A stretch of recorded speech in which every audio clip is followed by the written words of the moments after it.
Today we're taking a look at one of my favorite monster books from Kobold Press, the Creature Codex. And yes, I do have the pocket edition because it's smaller and it takes up space and it's a little more portable. It's not the best if you struggle with reading tiny text, but for me, it's all good and I like this little version better than I like the giant one. But without further ado, we're going to jump in and start looking at my top 5 monsters. And before we go any deeper, I do want to point out, this is not the most dangerous monsters or the most deadly monsters or the ones that have the best artwork or really anything aside from my personal opinion, having gone through this and run quite a few of these monsters in the past. These are the ones that I just enjoy the most. We'll start at the bottom of the list with the classic Swollbold.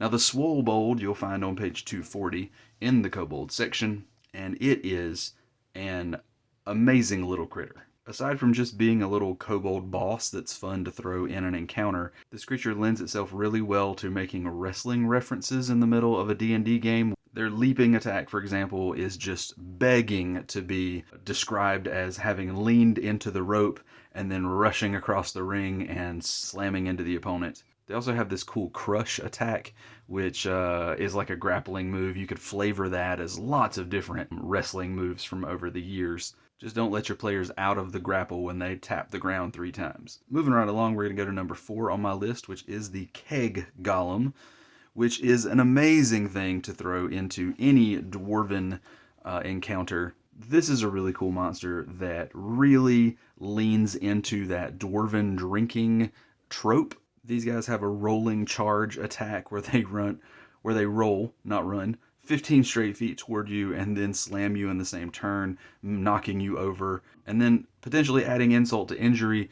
If you do get knocked prone, they get to make an extra attack against you while you're laying on the ground. They also have an ale blast attack, which is shooting a full gallon of ale in a 15-foot line and dealing poison damage to you and adding the poison condition, which is just funny. This is so flavorful. The art is really cool. I just really appreciate how fun this is to run at the table. From there, we're going to go on to number 3 on my list, which is on page 188, the Gloomflower. This creature reminds me a little bit of the old Shrieker and or Violet Fungus creatures that are in traditional D&D, except this one's a lot more deadly. Not only does this thing reach out and hit you with psychic attacks, but it also can force you to attack an ally that's close by. And if you get knocked out by one of these things, you're going to be suffering hallucinations permanently until you catch somebody with a remove curse spell to get rid of them. For what may seem like an unassuming little black flower, this thing is incredibly dangerous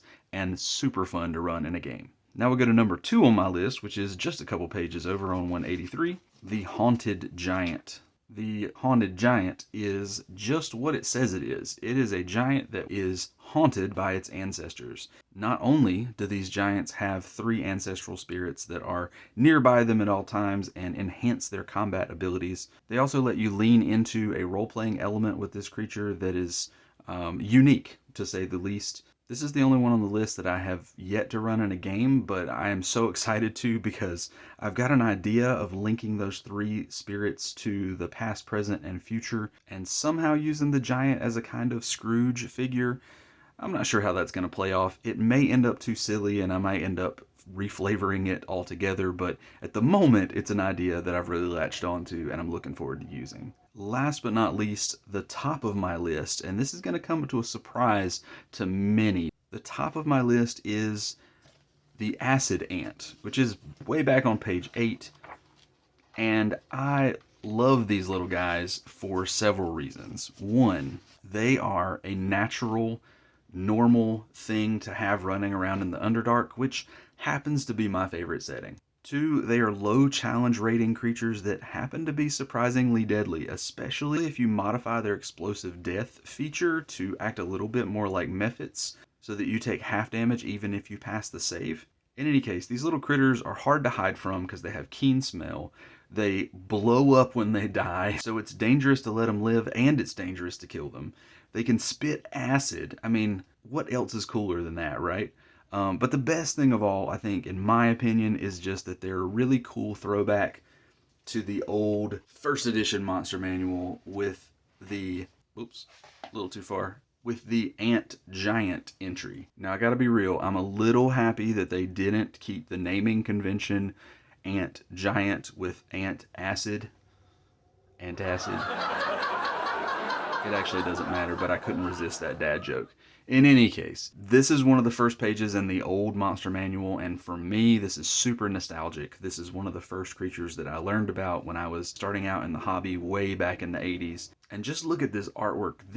Can you imagine being in this situation? That is terrifying. And it would be even more so if you knew that every single one of those was going to explode if you managed to get it to stop biting you by killing it. Absolutely terrifying. In any case, there's a trip down memory lane with a little bit of nostalgia and my favorite, absolute favorite creature from the Creature Codex. I don't know who else is with me. Is there anybody out there that loves the acid ant as much as I do that would put it above the Swobold in terms of cool monsters in this book? I'm guessing nobody, but I'm sticking to my guns. And there we have it.